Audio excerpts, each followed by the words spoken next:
Next tab जो हमारे पास available है उसका नाम है डेटा टैब। इसमें काफी सारे ग्रुप्स अवेलेबल हैं, जैसे कि gate external data, connections, sort and filter, data tools और आउटलाइन। इसमें सबसे पहले हम अध्ययन करेंगे गेट एक्सटर्नल डेटा का।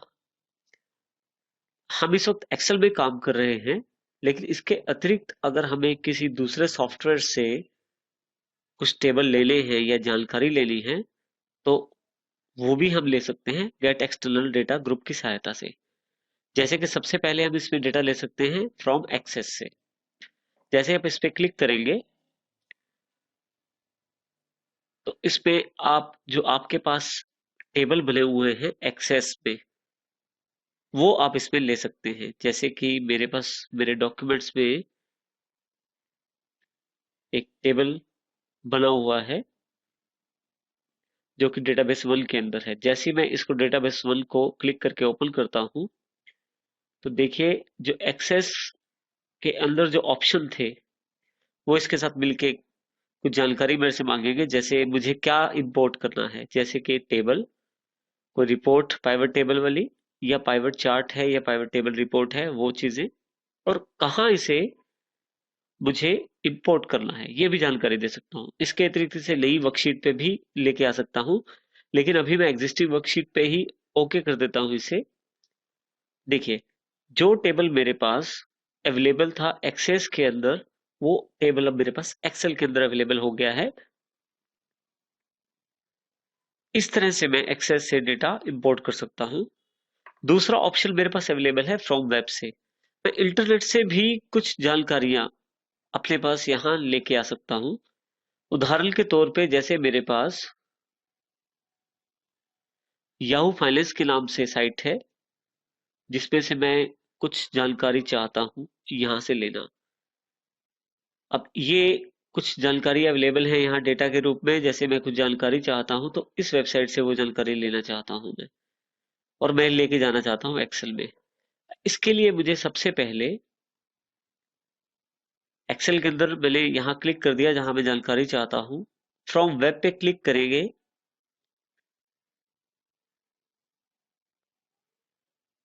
जैसे ही आप फ्रॉम वेब पे क्लिक करेंगे ये इन्फॉर्मेशन आपके पास एक छोटा सा बॉक्स आ जाएगा जिसमें वेब क्वेरी के नाम से एक बॉक्स है, लीव वेब क्वेरी के नाम से। अब आप जिस वेबसाइट से डेटा चाहते हैं, जैसे मैं याहू फाइनेंस से चाहता था, उसका पाथ कॉपी कर लीजिए एड्रेस बार पे क्लिक करके उसकी। अब आप एक्सेल में आइए, जो बॉक्स आपने खोला था फ्रॉम वेब से उस पे ये पाथ या वो एड्रेस पेस्ट कर दीजिए और एंटर प्रेस कर दीजिए। जैसे ही आप उसको कॉपी कर देते हैं तो देखिए आपके पास वो पेज यहाँ खुल जाएगा आपके बॉक्स में। अब यहाँ पे ये जो तीर का निशान है ये उन टेबल से उस डेटा को रिप्लेस कर रहा है जिसको आप कॉपी करना चाहते हैं। जैसे मुझे ये टेबल कॉपी करना है, मैं इस पे क्लिक करूंगा। इसके अतिरिक्त आप जिस जिसको भी चाहते हैं कॉपी करना उसको आप क्लिक करके ऑन कर सकते हैं। मैंने सिर्फ इसको क्लिक किया है और इसको इंपोर्ट कर लेता हूँ। ये मेरे से फिर से वो एड्रेस मांग रहा है जो कि पहले ही मैंने क्लिक कर दिया था। जैसे ही मैं ओके करता हूँ ये जानकारी इंटरनेट से उस याहू फाइनेंस वेबसाइट से लाकर मेरे एक्सेल के शीट में रख देगा। देखिए मेरे पास जानकारी उपलब्ध हो गई है। इस तरह से मैं जो जानकारियां चाहता हूं वो यहाँ पे लाके रख सकता हूँ वेब से भी। इसके अतिरिक्त हमारे पास एक ऑप्शन और है फ्रॉम टेक्स्ट। अगर आप इस पे क्लिक करें तो टेक्स्ट फाइलें यानी कि जैसे नोटपैड की फाइलें होती हैं उनका प्रयोग भी मैं कर सकता हूँ। जैसे मेरे पास डेटा की फाइल है, जैसे ही इसे इंपोर्ट करूंगा ये मेरे से जानकारी मांग रहा है कि ये किस प्रकार का डेटा है और कैसे चाहिए आपको। अब मेरे पास ये जो फाइल है उसके अंदर इस प्रकार का डेटा पड़ा हुआ है जिसको ये इस तरह से दिखा रहा है। जैसे ही मैं नेक्स्ट करूंगा ये मेरे से पूछेगा कि डेटा अलग करने का कौन सा प्रकार है, कौन सा डेलीमीटर प्रयोग करना चाहते हैं। अभी जो सेटिंग है उन्हीं पे काम कर रहा हूं मैं, कुछ भी नहीं चेंज कर रहा। नेक्स्ट। लास्ट में मैं इसको किस प्रकार के कॉलम के डेटा फॉर्मेट चाहिए वो भी आप जानकारी दे सकते हैं कि जर्नल है, टेक्स्ट है, डेट है, या आप नहीं चाहते उसे तो वो भी आप ले सकते हैं डू नॉट इम्पोर्ट कॉलम से। जैसे ही मैं इसे फिनिश करता हूं अब फिर से मेरे से जानकारी मांग रहा है कि डेटा आपको कहाँ चाहिए। जहां मैंने क्लिक किया था वहां ये डेटा अवेलेबल हो जाएगा। आप चाहें तो दूसरी जगह क्लिक करके बदल भी सकते हैं इसका स्थान। जैसे ही आप ओके करते हैं तो अब मेरे पास जो जानकारी टेक्स्ट फाइल में अवेलेबल थी वो मेरे पास यहाँ अवेलेबल हो गई है। इस प्रकार से आप इसका एक्सेस गेट एक्सटर्नल डेटा से आप डेटा दूसरे सॉफ्टवेयर से अपने एक्सेल में प्रयोग कर सकते हैं। इसके अतिरिक्त आपके पास अदर सोर्सेज अगर आपको एसक्यूएल सर्वर या एक्सएमएल डेटा फॉर्मेट चाहिए तो वो भी आप यहाँ से ले सकते हैं। आपने जो कलेक्शंस बनाए हैं वो एग्जिस्टिंग कलेक्शन से आप देख सकते हैं। यहाँ जैसे आप क्लिक करें एग्जिस्टिंग कलेक्शन का बॉक्स खुल जाएगा।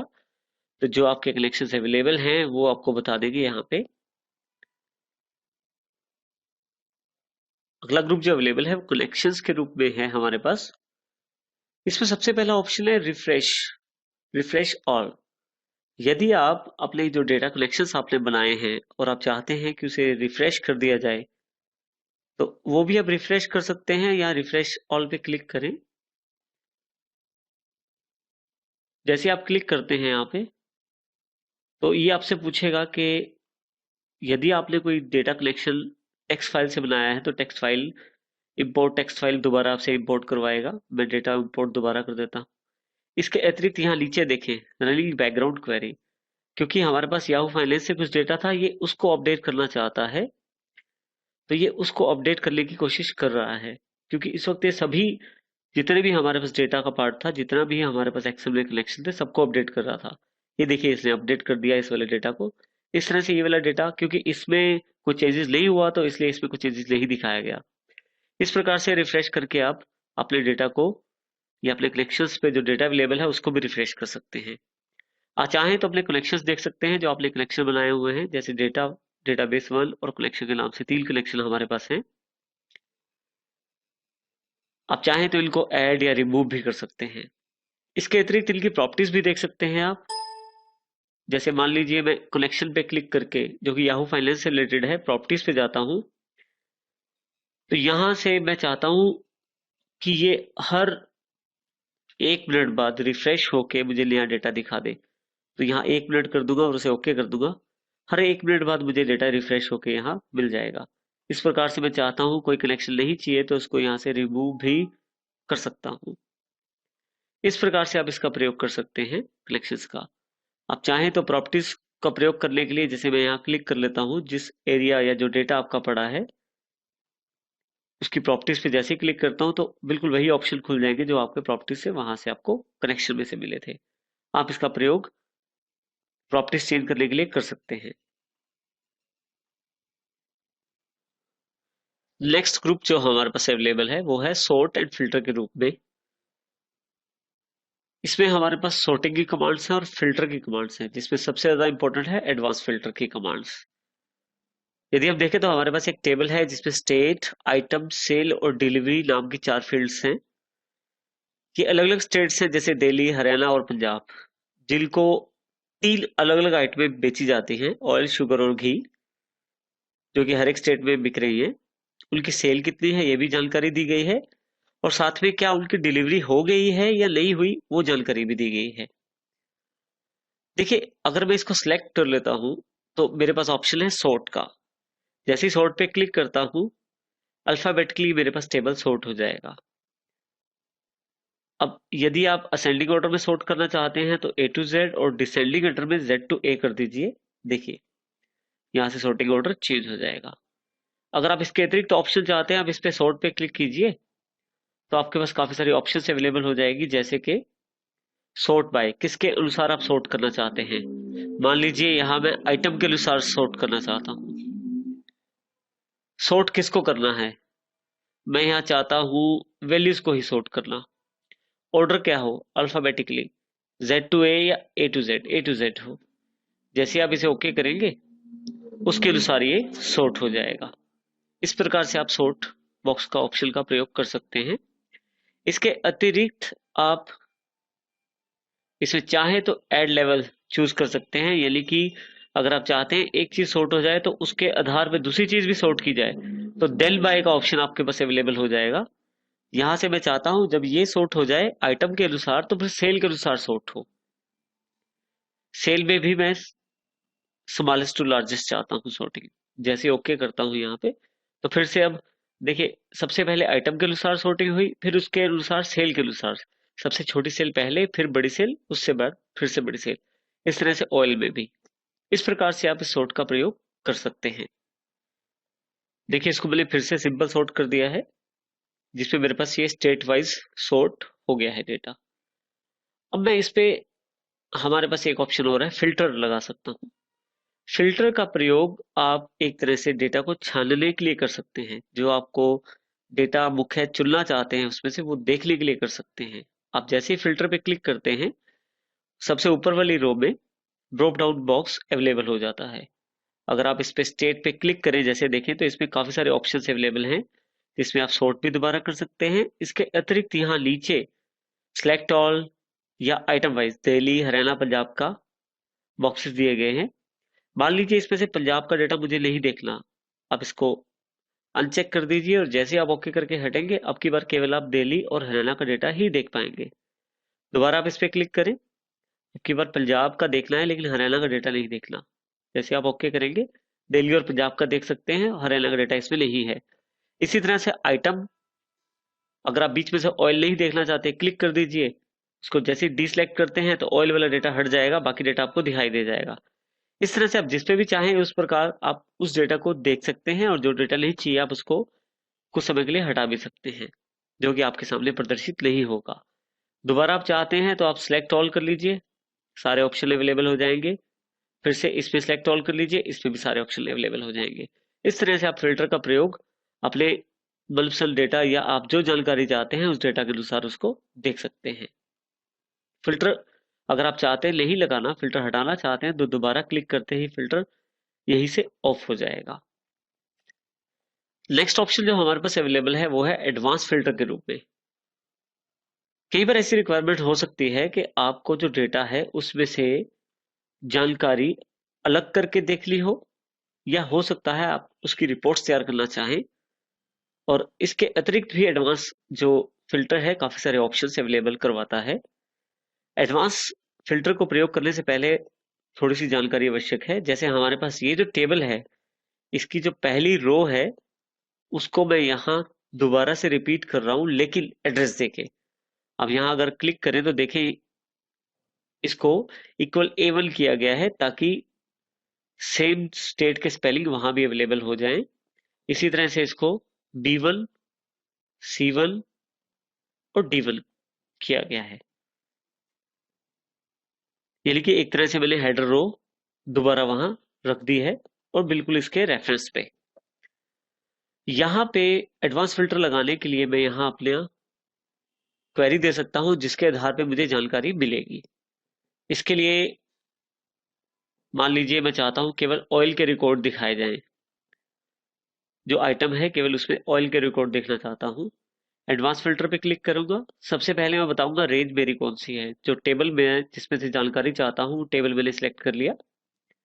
क्राइटेरिया रेंज सबसे इंपॉर्टेंट फैक्टर। इसमें आप ये जो रेंज जो हमने टेबल लिया है, छोटा सा जो क्राइटेरिया वाला बॉक्स बनाया है, उसको सिलेक्ट कर लें, जिसमें मैं चाहता था ऑयल के अनुसार जानकारी दी जाए। जैसे ही आप ओके करते हैं तो देखिए, ऑयल के अनुसार आपको जानकारी मिल गई।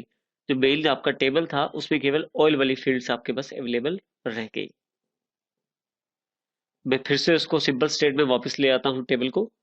मैं चाहता हूँ ऑयल तो दिखाए, लेकिन वो वाली रो से जिसमें अमाउंट जो है 2000 रुपए के सेल है लगभग, जिसमें। इसके लिए फिर से एडवांस पे क्लिक कीजिए। अब की बार फिर से मैंने ये जो एरिया है सिलेक्ट कर लिया टेबल का। क्राइटेरिया रेंज में फिर से मैं ये वाला क्राइटेरिया ले लेता हूँ। जैसे ही मैं इसे ओके दोबारा करता हूँ, देखिए अब की बार ऑयल जहां सेल 2000 पे है, वो वाला बॉक्स या वो वाला डेटा या वो वाले रिकॉर्ड्स ही ये अवेलेबल करवा रहा है। इस तरह से आप रिकॉर्ड्स को अपनी आवश्यकता के अनुसार देख सकते हैं। फिर से मैंने उसको रीसेट कर लिया है टेबल को, फिर से वापसी उसी स्थान पे ले आया है टेबल को मैं। नेक्स्ट ऑप्शन जो मेरे पास अवेलेबल है, फिर से देखिए, इसमें मैंने ऑयल और शुगर दोनों की जानकारी चाहिए मुझे। फिर से एडवांस पे क्लिक किया। लिस्ट रेंज पे मैंने फिर से जो टेबल एड्रेस है वो स्टोर कर दिया इसमें। क्राइटेरिया रेंज में फिर से मैं ये वाला बॉक्स सेलेक्ट कर लेता हूँ, जिसमें शुगर को भी इंक्लूड कर लेता हूँ अब की बार, और ओके कर देता हूँ। अब की बार शुगर और ऑयल दोनों की जानकारी दे रहा है। तो जो दोनों की जानकारी मुझे मिल रही है उसमें ऑयल और शुगर दोनों के रिकॉर्ड्स अवेलेबल हो जाते हैं। वापिस रीसेट के लिए कंट्रोल Z करेंगे तो फिर से रीसेट हो जाएगी जानकारी आपकी। अब मैं चाहता हूं मुझे उन रिकॉर्ड्स की जानकारी मिल जाए जिनकी डिलीवरी अभी पेंडिंग है। तो यहां मैं पेंडिंग लिख देता हूं, जिनकी डिलीवरी पेंडिंग है उनकी जानकारी चाहिए। लेकिन यहाँ से थोड़ा सा भिन्न है। अब मैं चाहता हूं जो रिकॉर्ड्स पेंडिंग है उनकी जानकारी अलग से अलग जगह कॉपी हो जाए। इसके लिए आप फिर से एडवांस पे जाएंगे, टेबल आपने सेलेक्ट किया जहां से आप जानकारी लिस्ट रेंज चाहते हैं। क्राइटेरिया रेंज में फिर से हमने ये वाला बॉक्स सिलेक्ट कर लिया। अब की बार यहाँ फिल्टर द लिस्ट के नीचे एक और ऑप्शन है, कॉपी टू अनदर लोकेशन। मैं इसको क्लिक कर देता हूँ। जैसे ही क्लिक करता हूँ कॉपी टू बॉक्स एक्टिव हो जाएगा। जहां मैं चाहता हूँ डेटा दिखाना वहां पे क्लिक कर देता हूं मैं। अब जैसे ही मैं ओके करता हूं तो जो भी पेंडिंग डेटा है उसकी जानकारी मुझे अलग टेबल बन के मिल जाएगी। इस तरह से आप डेटा को कॉपी कर सकते हैं। इस तरह से अब मैं चाहता हूं जिनकी डिलीवरी हो गई है उनकी जानकारी दी जाए। आपकी बार फिर से एडवांस पे, इसलिए जो लिस्ट रेंज है खुद उठा लिया है। कॉपी द अनदर लोकेशन पे क्लिक किया मैंने। क्राइटेरिया रेंज मैंने दोबारा सेलेक्ट कर ली, कॉपी टू पे क्लिक किया।